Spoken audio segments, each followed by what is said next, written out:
thought I would do a little video on one of my own things. Just once again on my work truck.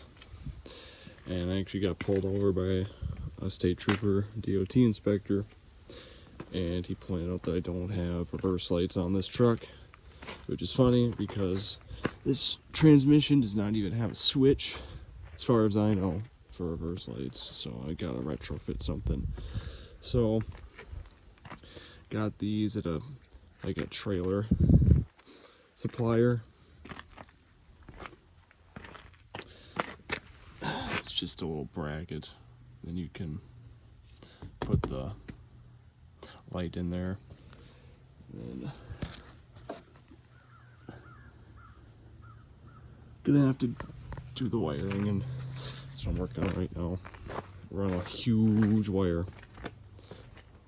along the whole truck all the way back.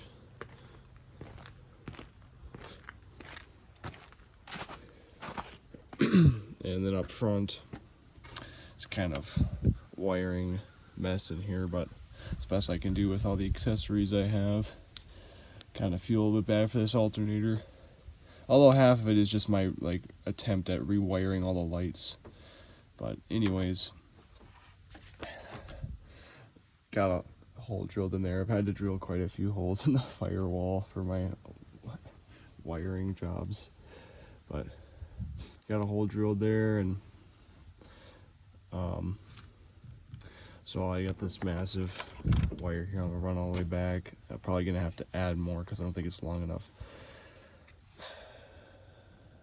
And then I'll have a power wire. I don't know if I'm gonna splice off of one of my other power wires or just go straight to the battery terminal. I just don't like having a lot of different wires coming off the battery terminal like that, but if I have to, I will.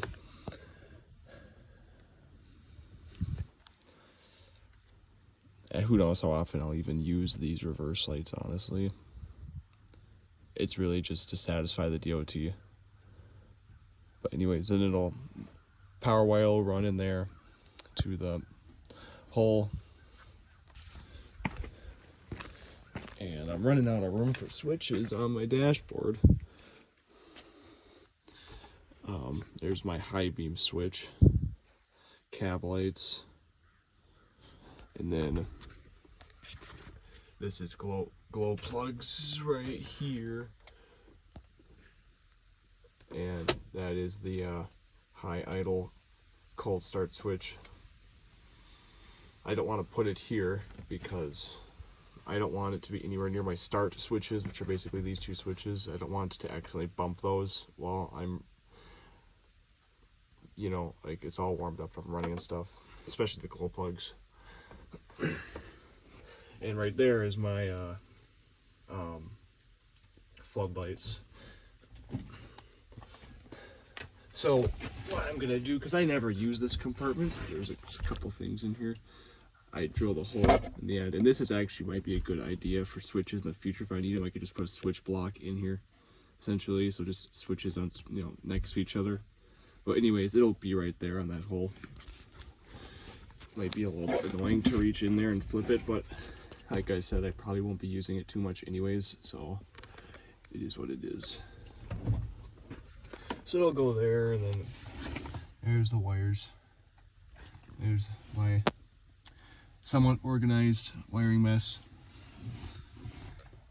There's my buzzer that I put in that triggers. It goes, I have a timer hooked up to it, and it goes for 7 minutes and 30 seconds.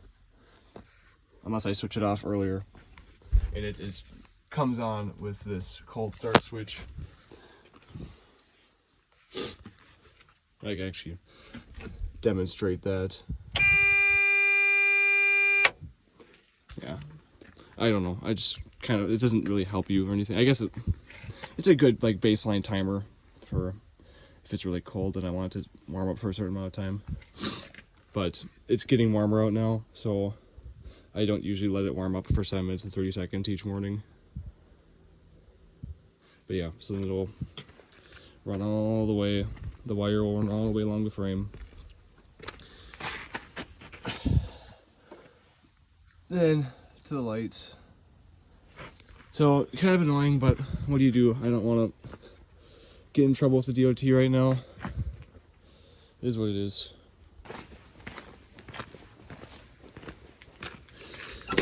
Got it all set up in the zip ties cut. Flip that switch in there.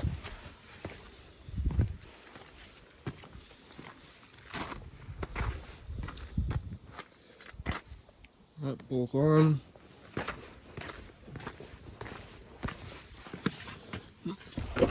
Switch that off.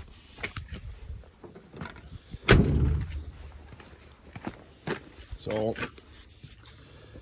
I didn't actually go to the battery. I have this power wire that is going to this terminal 30 on this relay. That is for my floodlights. So I just patched into that, and I have this 20 amp fuse. It was just spade female connectors on either end. They're like the airsoft motor connections. That's literally what I use, is from my extra airsoft wiring. So it'll get the job done. Valve covers are starting to leak. Worse and worse on this thing. I'm going to have to add it to the list of work that needs to get done soon. Valve covers, master cylinder, power booster, and new flywheel and clutch assembly, or that whole parts list, I guess, because this thing is starting to get a knocking noise from the bell housing.